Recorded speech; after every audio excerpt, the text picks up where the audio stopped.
Terveisiä eri puolilta. Mulla on ollut vauhdikas viikonloppu. Eilen oli miesten päivä tuolla Virkkalan seurakunnan järjestämänä lähellä Karkkilaa tai jossain Karkkilan ja Pusulan välissä. Ja miehiä oli ihan kivasti siellä, täytyy sanoa. Ja mä pidin 2 raamattutuntia siellä miehen rooli seurakunnassa ja miten mies ottaa vastuuta seurakunnassa. Ja erityisesti se kaikki kiteytyi siihen, mitä Daavid sanoi pojallensa Salomolle: ole luja, ole mies. Joskus, mä sanoin sielläkin kyllä sen, että joskus on sellaisia vanhemmistojakin, että pitäisi lähettää hameet porukoille. No niin, tää ei ole mikään moite sisarille, etten sitä tarkoita.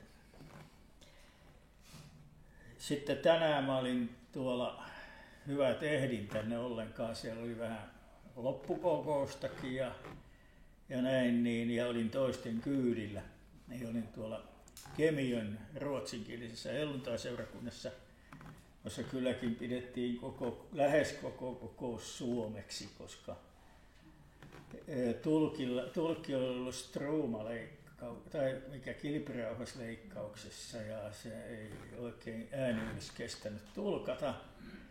Ja kun ne on kaksikielisiä ne Kemiön ruotsinkieliset, niin kyllä se suomeksikin meni sitten. Kyllä mä muutaman lauseen heittelin ruotsiksikin sitten ihan, että näkee, että mä en ole mikään sitä kolonialisti, joka yritän suomalaistaa koko paikkakunnan. Se muuten aika erikoinen ilmiö, että mä olin armeijassa Korppoossa aikanaan ja kävin siellä pienessä ruotsinkielisessä helluntaiseurakunnassa ja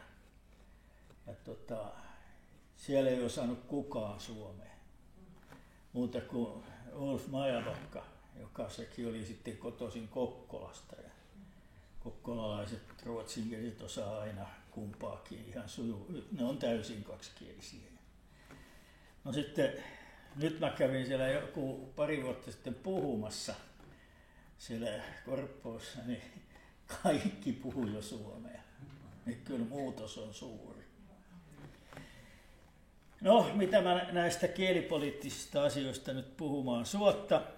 Nyt on mulla mielessä puhua jostain muusta, ja tämä vähän liittyy tähän helluntaihinkin.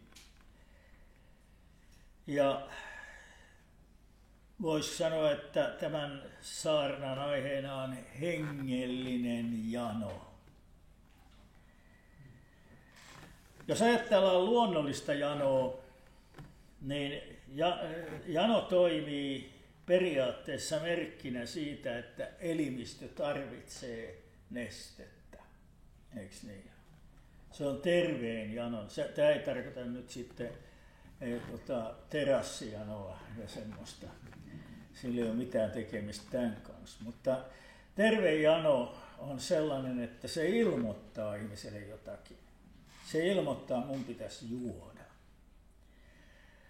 On muuten niin, että ihminen voi menettää janon tunteen ominaisuuden. Munkin äidiltä meni vanhemmiten, kun se eli tuonne melkein 97-vuotiaaksi, niin loppua kohti sitä katosi. Niin, että se joutui sairaalaan asti, kun ei se muistanut juoda.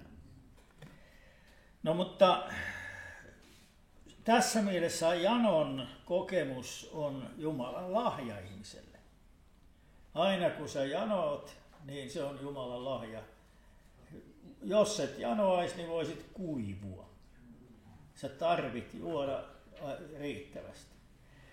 Muistan, kun olin turistioppaana Israelissa, niin siellä aina sanottiin, että pitäisi juoda se koko päivä reissun aikana 3 litraa.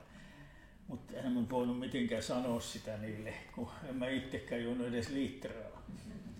Tietenkin se on, että elimistö sopeutuu, kun mä nyt asuin siellä, niin siihen Sama merkitys on myös hengellisellä janolla ja hengellisellä nälälläkin. Se ilmoittaa ihmiselle jotakin. Se kertoo sen, että tarvitsee, niin kuin Raamatussa sanotaan, että olemme saaneet juoda pyhää henkeä. Ja olemme saaneet syödä sanan leipää. Ja sekin on huono juttu, jos menettää tämän kykynsä. Sekin on Jumalan lahja uskovalle. Sitä ei uskosta osaton pääse kokemaan tätä. Tämä on uskovalle, uudesti syntyneelle, uudelle luomukselle ominainen lahja. Että se tarvii aika ajoin aina saada tankattua, jos sanoo näin. Saa kokea sitä pyhän hengen virvoittavaa vaikutusta, voi sanoa, että juo henkeä. Ja myöskin, että sitten saa sitä sanan leipää. Vanhan testamentin kirjoittajatkin tunsi tämän asian, ja täällä luen psalmista 63, jakeet 2-4, niin tämä on merkitty Daavidin nimiin tämä virsi. Jumala, sinä olet minun Jumalani, sinua minä etsin varhain. Siis aamutuimaan se oikeastaan lukee siinä. Sinua minun sieluni janoaa. Sinua halajaa minun ruumiini kuivassa ja nääntymässä vedettömässä maassa. Niin minä katselin sinua pyhäkössä nähdäkseni sinun voimasi ja kunniasi, sillä sinun armosi on parempi kuin elämä. Minä katselin sinua pyhäkössä nähdäkseni sinun voimasi ja kunniasi. Toisin sanoen hän katseli, mutta hän ei päässyt ilmeisestikään, kun sanotaan nähdäkseni, niin ei ollut päässyt näkemään Jumalan voimaa ja Jumalan kunnian ilmestymistä. Ja Jumalan kunniahan ilmestyy siellä, missä Jumalan teot ilmestyvät. Ja sinua minun sieluni janoaa. Että tässä oli niin kuin tällainen valtava Jumalan jano, että täytyy päästä kokemaan ja kohtaamaan elävää Jumalaa. Toinen psalmi 143 puhuu siitä samasta, ja on täällä lukuisissa muissakin psalmeissa tai ainakin muutamissa. Luen vielä psalmi 143 jakeesta 4. Hetkinen, mä vetäisin väärän sivun tuossa. Minun henkeni nääntyy minussa, sydäntäni kouristaa minun rinnassani. Minä muistelen muinaisia päiviä, tutkistelen kaikkia sinun töitäsi ja ajattelen sinun kättesi tekoja. Minä levitän käteeni sinun puoleesi niin kuin janoinen maa, niin minun sieluni halajaa sinua. Vastaa minulle pian, Herra, minun henkeni nääntyy. Älä peitä minulta kasvaisi, etten tulisi niiden kaltaiseksi, jotka hautaan vaipuvat. Tässä on jotain niin valtavan väkevää, kun ja tämäkin on sellaista tyypillistä meille, jotka olemme esimerkiksi nähneet herätyksen ajat. Niin mä luulen, että mekin muistelemme muinaisia päiviä, millaisia ne olivat. Ja se synnyttää suuren janon ja ikävän siihen, että me haluaisimme ne päivät uudelleen meidän elämäämme ja seurakuntiimme. Se ei ollut mikään ihan pieni jano tämä. Minä levitän käteeni sinun puoleesi niin kuin janoinen maa, niin minun sieluni halajaa sinua. Tässä kerrotaan, tämäkin on Daavidin nimi merkitty, niin voidaan sanoa, että nämä vanhan liiton kirjoittajat ehkä ne janos vähän vielä enemmän kuin me. tämän ajan uskovat, koska heillä ei ollut pääsyä samanlaisille janon sammuttamisen lähteille kuin mitä meillä on. Sillä eihän Pyhän Hengen toiminta vanhassa liitossa ollut ollenkaan samassa mitassa tapahtuvaa. Esimerkiksi ei uudesti syntymistä voinut tapahtua, koska se uudesti syntyminen tapahtuu Jeesuksen ylösnousemisen kautta, niin kuin Raamattu sanoo. He oli enemmän riippuvaisia niistä Pyhän Hengen ulkonaisemmista kosketuksista, jotka tietenkin kyllä heidän sieluansa koskettivat. Mutta heillä ei ollut pysyväisenä sitä, mitä sulla on, joka olet uskossa tänään, kun Pyhä Henki asuu sun sydämessäsi. Mutta mekin tarvitsemme sen lisäksi sitä, että Pyhä Henki lankeaisi oikein meidän yllemme, ja sitähän Pyhän Hengen kaste on. Niin, että me koemme, että me saamme ekstra voimaa. Jumalan työt ja teot, tässä sanottiin, että minä tutkistelen kaikkia sinun töitäsi ja ajattelen sinun kättesi tekoja, niin se Pyhän Hengen kaste, josta helluntaipäivän epistola puhuu, niin se on jotain sellaista, joka tuo ne Jumalan voimalliset teot Jumalan kansan keskuuteen. Siellä, missä Pyhä Henki oikein pääsee lankeamaan ja laskeutumaan Jumalan kansan ylle, siellä aina tapahtuu. Siellä tapahtuu Jumalan tekoja.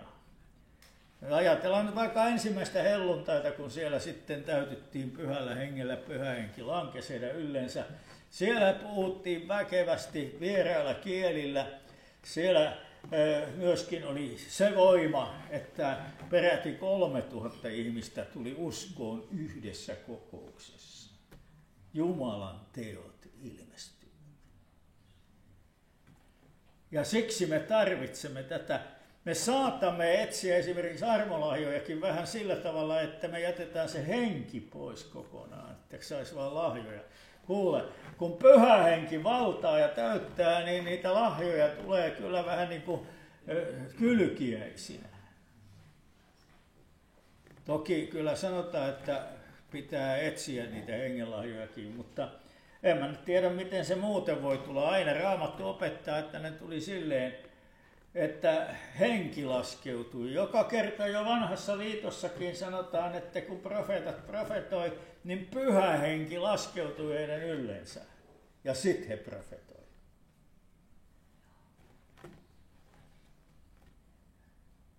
Uuden testamentin aikana meillä on valtavat lupaukset niille, jotka janoaa ja niille, joilla on nälkä.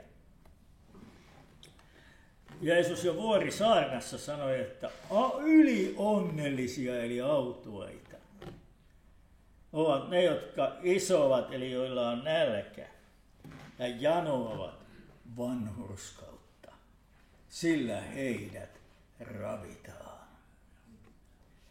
Jos seurakunta on kovin epävanhurskas, niin siellä ei ilmeisesti ole ollut riittävästi tätä janoa, eikä nälkää. Ja mistään se johtuu, niin se voi johtua määrätynlaisesta omahyväisyydestä. Ettei niin kuin tunne tarvetta, että mun täytyisi saada lisää vanhurskautta elämääni. En tarkoita sitä lahjavanhurskautta, joka meidän hyväksemme luetaan, vaan sitä elämän vanhurskautta, josta Jeesus tässäkin puhuu. Niin onko meillä janoa siihen, että me saataisiin olla elämämme puolelta vanhurskaampia kuin me nyt olemme? Ne, joilla on se jano, ne voivat ihan hyvin sanoa jo nyt halleluja, sillä heidät ravitaan. Heille vastataan. He saavat kokea sitä. He pääsevät syvemmälle. Kiitos Jumalalle. tehdä mieli tehdä Asko Tynjälät ja loikkia pari kierrosta tässä. Joo, ellei tuo kylkiluu vaivaisi. Ei pysty hyppimään. Joo. Täytyy muistaa kuitenkin, että jano ja nälän tunne hengellisessä mielessä on kuitenkin vasta signaali, että jotain tarvitaan. Se ei ole sama kuin että sulla jo on. On siunattua ja on autuasta. Autuassa tarkoittaa ylionnellinen. On ylionnellista, että on jano, sillä se on lupaus siitä, että sä saat jotakin, mutta se ei ole vielä sama kuin että sä olet jo saanut. Mutta sen mä oon huomannut, että jos ei ole mitään pyhän hengen täyteyden janoakaan, niin ei sitä vahingossa täyty. Mutta sitten niille, joilla on sitä janoa, niin niille voi käydä vaikka millä tavalla. Muistan yhdenkin sisaren, kun se sitten sanoi, että hän istui saunan lauteella ja yhtäkkiä henki lankesi, niin tuli kiire sitten päästä pukuhuoneeseen pukeutua, kun tuntui nololta täyttyä pyhällä hengellä Eevan asussa.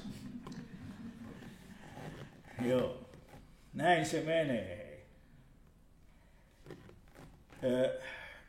Se voi tulla ihan miten vaan, paitsi että jotkut pelkää sitäkin.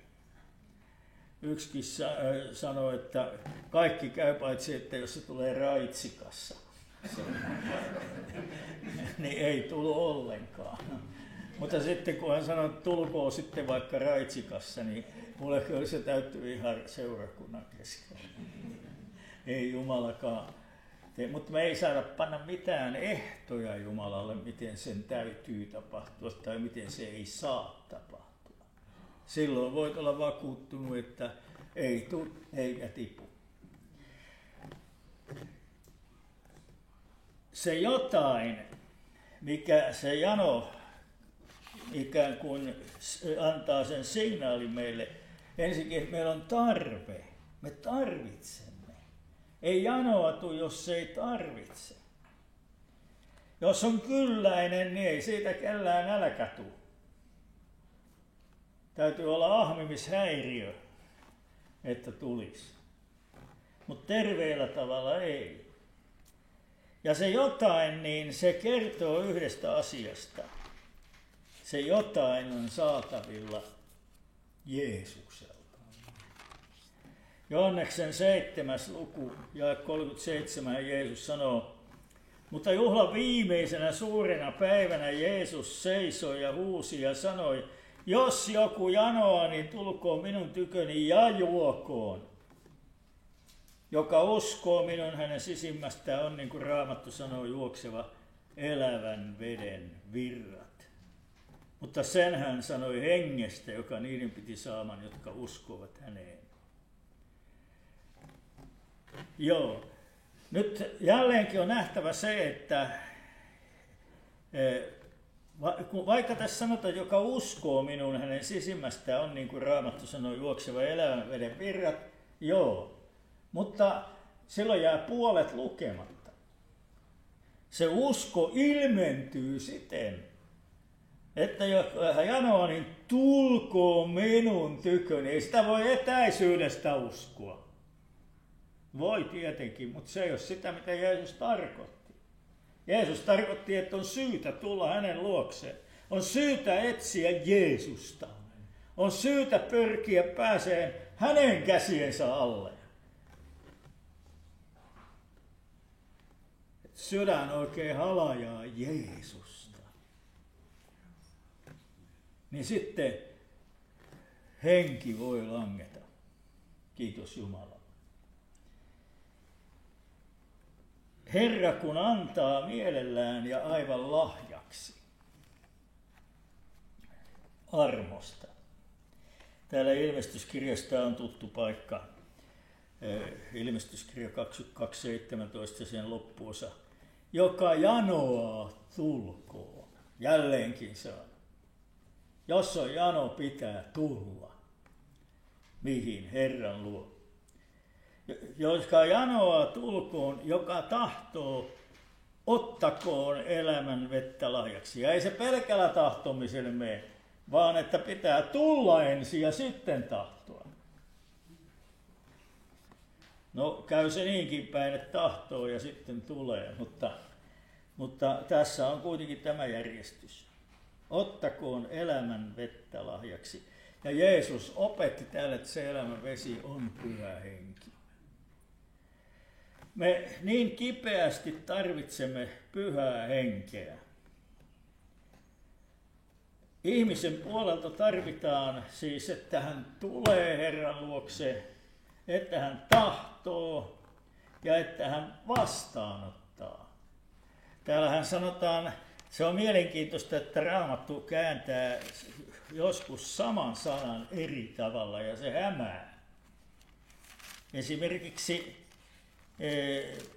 vaikkapa, otan tässä hyvän esimerkin, tästä on minua viisaammat ja armoitetummat sanajulistajat kyllä puhuneetkin, mutta otan täältä ensin tuon tutun kohdan, Johannes 1.12, kaikille, jotka ottivat hänet vastaan, hän antoi vallan tulla Jumalan lapsiksi.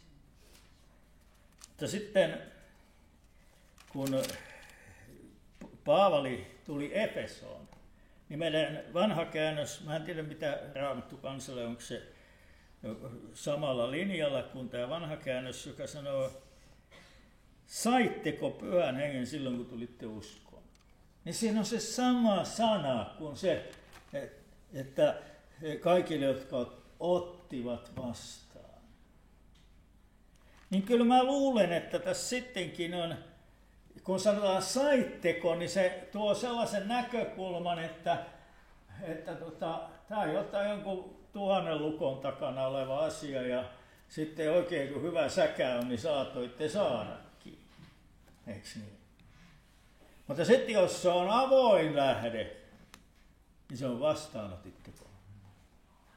Ja minun mielestä se on avoin lähde, koska Raamattu sanoo niin.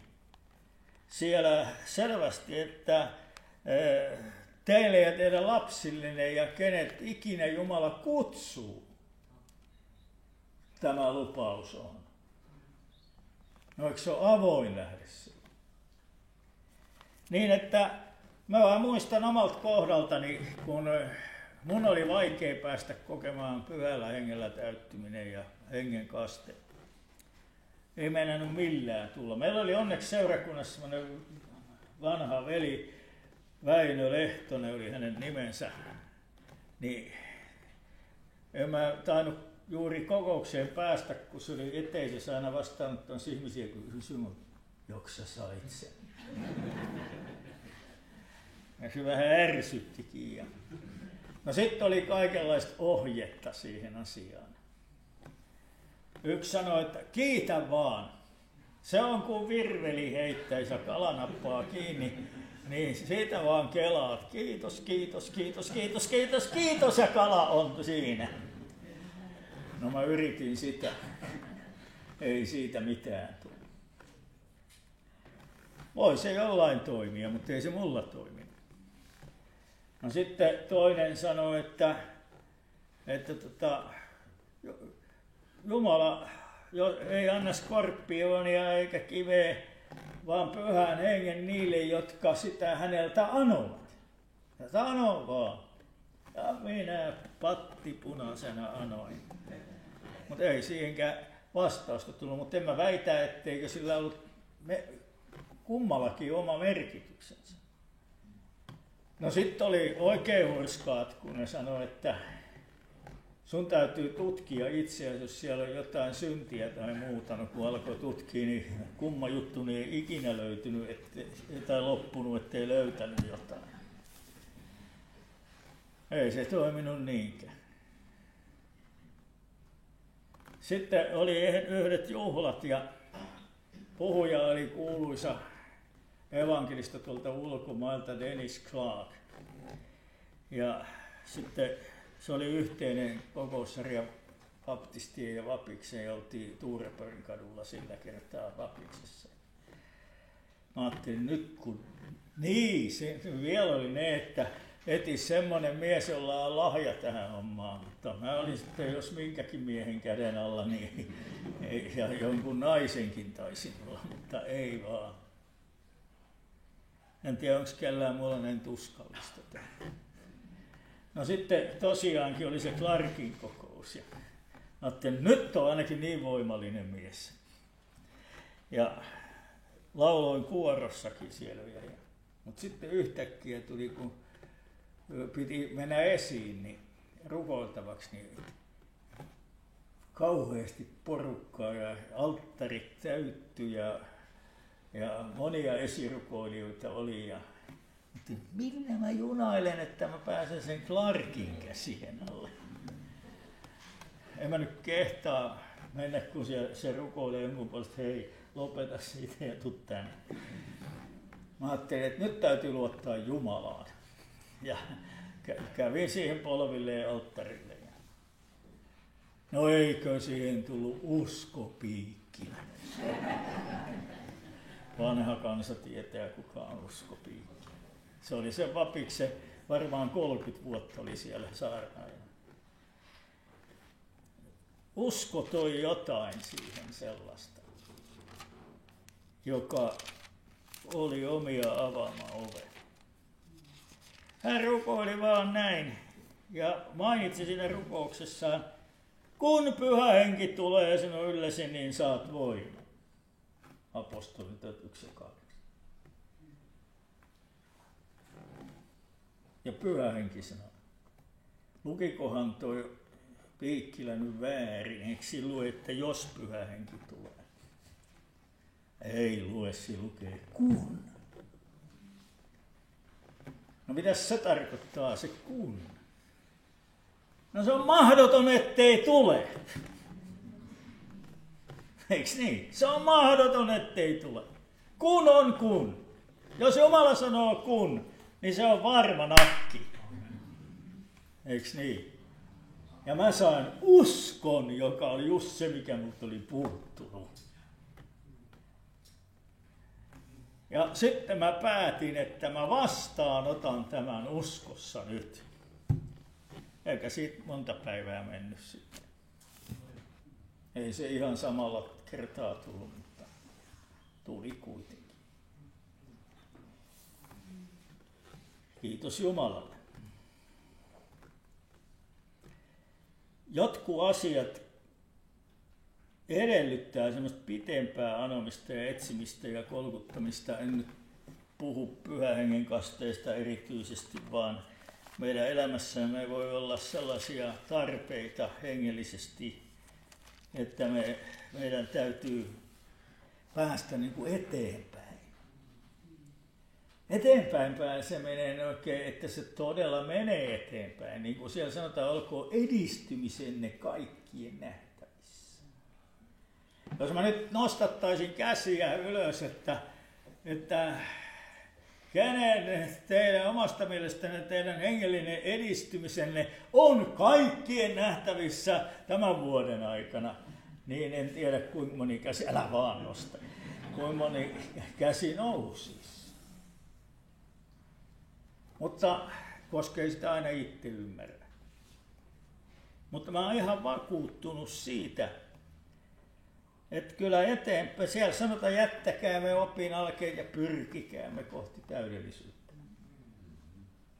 Ja se on vähän, jos ei enää pyri yhtään pitemmälle, niin sitä alkaa mennä takapakkia. Ja siksi, ystävät kalliit, ne ei aina mene ihan helposti. On vaikka jotain vaivaa, joku määrätty syntikin. Asiat on hyvin niin kauan, kun sä vielä taistelet sen kanssa. Sillä silloin Jumala näkee, että sulla on oikea mielenlaatu.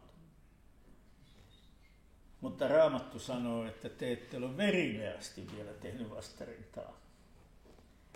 Niin se verileästi on, niin kuin, voi olla kovakin rukoustaistelu ennen kuin joku voitto tulee. No, jos me ei olla vielä uskossa, niin mehän täällä aina kutsumme tulemaan, niin kuin tässä sanotaan, tulkoon. Ja kysymme, tahdotko antaa elämäsi Jeesukselle. Ja jos näihin tulee sitten positiivinen vastaus, niin me vaan yksinkertaisesti johdamme ihmisen vastaanottamaan Jeesuksen. Ja kyllä se silloin aina tulee. Sillä hän on sanonut, että minä kolkutan ovella ja jos joku avaa oven, minä käyn hänen tykönsä sisään.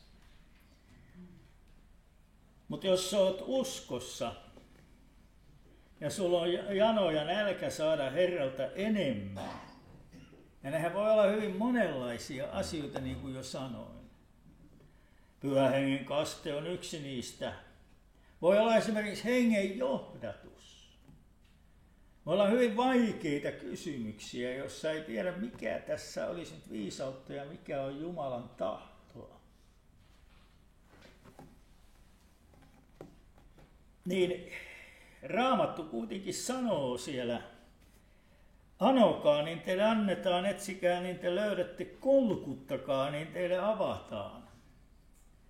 Niin siellä voi joutua kolkuttelemaan vähän enemmänkin, mutta se aina maksaa palkkansa. Sillä Raamattu antaa siihenkin 100 varman lupauksen. Koska siellähän sanotaan näin, että meidän tulee uskoa mitä? Mennään tuonne Hebrealaisten 11.6. Ilman uskoa on mahdoton olla otollinen. Jos ei usko siihen, että voi saada Jumalalta, niin ei sitä sitten myöskään saa. Sillä sen, joka Jumalan tykö tulee, täytyy uskoa, että Jumala on ja että mitä. Hän palkitsee ne, jotka häntä etsivät. Eli kun sä tuut Herran tykö, en mä tarkoita tänne tarvitse tulla esiin, sä etsit Herraa iteksiäs vaikka. Ja tuntuu, että ei meinaa millään niin kuin löytyä se vastaus siihen kipeään kysymykseen, mihin sä sitä etsit. Niin sulla pitää olla se asenne, että Jumala palkitsee sen etsimisen. Jumala palkitsee sen etsimisen. Pitää uskoa, että Jumala on, että hän pirukin uskoo. Ja että hän palkitsee ne, jotka häntä etsivät. Pitäisikö minun sanoa vielä 4. kertakin tämä? Että menisi perille. Meillä etsimisemme on usein sellaista, jossa ei oikein uskon otetta. Se on vähän niin kuin hälläpyörä tai mikä se on jossain. Tai melkein kuin heittäisi kruunaa ja klaavaa. Klaava ei se vastaa. Ei se näin voi mennä. Jos sä etsit oikeaa asiaa ja Jumalan johdatus on aina oikea asia, jos sitä vilpittömästi etsii Jumalan johdatusta, tai Pyhän Hengen kastetta, tai viisautta vaikeisiin kysymyksiin, sillä sanohan sana senkin, että jos joltain teistä puuttuu viisautta, anokoon sitä miten, ollenkaan epäilemättä. Niin sitä hänelle annetaan. Ajattele, että Jumala ei mitään, niin se on melkein ainoa tällainen asia, jonka saa helposti. Viisaus. Jumala haluaa antaa viisautta vaikeisiin kysymyksiin. Siitä on 2 kysymystä. Ettei hän halua. Kiitos Jumalalle. Ja mä palaan sitten siihen janoon. Mä oon huomannut, että sekin hienosti, sanotaan kieliopillisesti, korreloi keskenään se jano ja se saaminen. Se tarkoittaa sitä, että mitä enemmän sä janoot, sen lähimpänä on saaminenkin.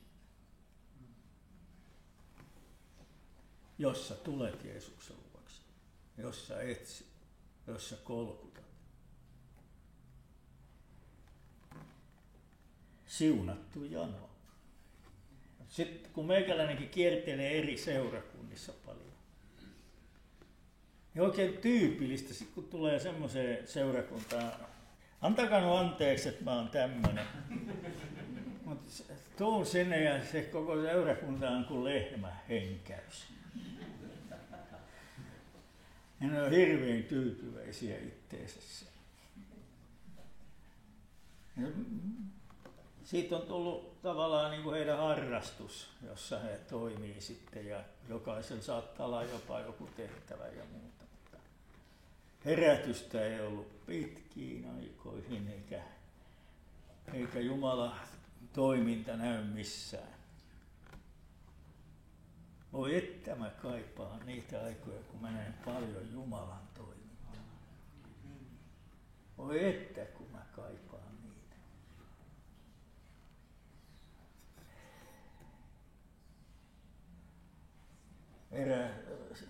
Muistan erässä seurakunnassa, mä olin siellä hyvin luotettavaa kielten selitystä oli. 3 ihmistä oli semmoista, joilla oli ne lahjat. Ja kyllä se aina niin kävi niin kuin ne oli selittänyt. Se on jotain. Tai muistan eräällä paikkakunnalla siellä oli yksi sisar, kun profetoi, niin sen nyt sitten tiesi, että niin siinä tulee sitten tapahtumaankin. Sairaita parani. Kuoleman porteita palasi ihmisiä elämään ja eli vielä kauan, kun Herra paransi.